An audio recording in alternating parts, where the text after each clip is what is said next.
Assalamualaikum warahmatullahi wabarakatuh. Hamdan wa syukran lillah, amma ba'du. Oke, kembali lagi bersama saya Pemuda Banten yang akan menjelaskan seputar ilmu dakwah Indonesia. Oke, bagi pengunjung baru saya persilahkan agar subscribe terlebih dahulu agar tidak ketinggalan video uploadan saya. Oke, bagi yang sudah subscribe ke channel ini saya ucapkan terima kasih. Pada video kali ini saya akan menjelaskan tentang hakikat ilmu laduni. Ilmu laduni sebenarnya itu seperti apa sih? Oke, jangan di skip ya, tonton sampai habis. Oke, yang pertama, marilah kita bedakan terlebih dahulu antara ilmu wahbi dan ilmu kasbi. Apa itu ilmu wahbi? Apa itu ilmu kasbi? Nah, definisi ilmu tersebut sama halnya dengan kenikmatan. Kenikmatan itu terbagi dua, ada nikmat duniawi, ada nikmat ukhrawi. Nikmat duniawi ini dibagi lagi menjadi dua oleh Imam Al-Baidawi di dalam kitabnya.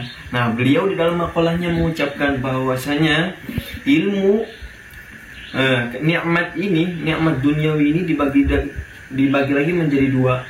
Yang pertama nikmat duniawi wahbi dan nikmat duniawi kasbi. Nah, sama halnya dengan ilmu tadi yang saya jelaskan. Ilmu wahbi dan ilmu kasbi itu beda tipis namun jauh maknanya.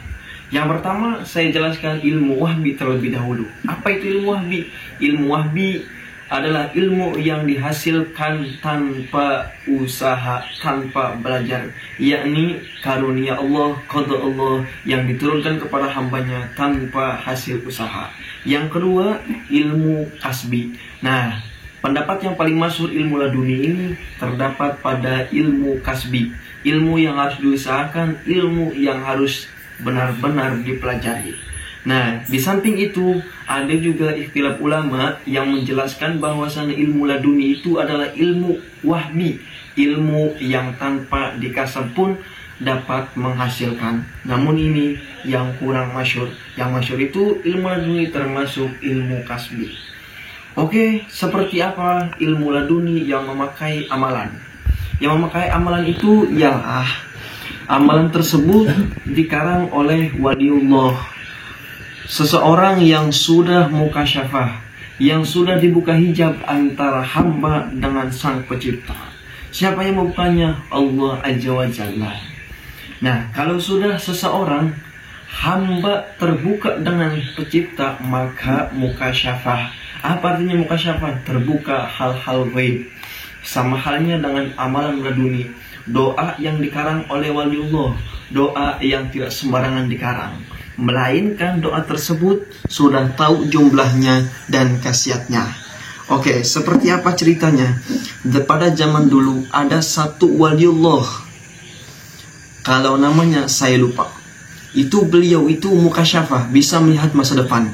Nah, di depan beliau itu terbuka hijab, ada tulisan sebuah doa, dan disebut apabila diamalkan 400 amalan, maka rezeki tidak akan terputus. Seperti itulah ilmu laduni. Jadi ilmu laduni itu menurut saya dan pendapat yang paling masyhur menurut ulama, yaitu ilmu kasbi, ilmu yang harus diusahakan, ilmu yang harus benar-benar dipelajari.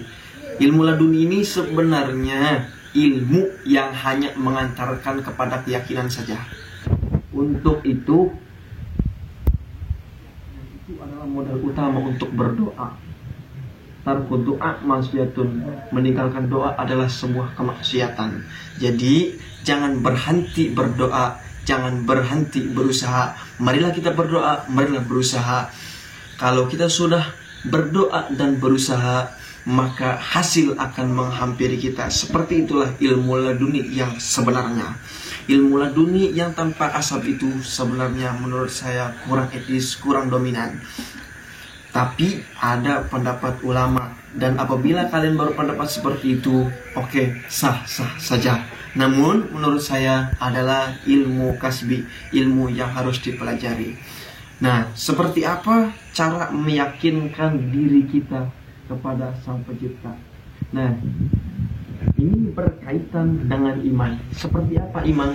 Ma'rifatun bil qalbi, ma'rifatun bil qalbi wa qaulun bil lisani wa amalun bil arkan. Nah, seperti itulah iman.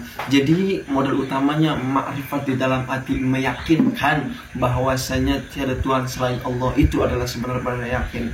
Jadi kalau kita pengen yakin dengan sebenar-benarnya yakin, maka imanlah dengan sebenar-benarnya iman. Mudah-mudahan apa yang kita amalkan bisa menghasilkan. Wassalamualaikum warahmatullahi wabarakatuh.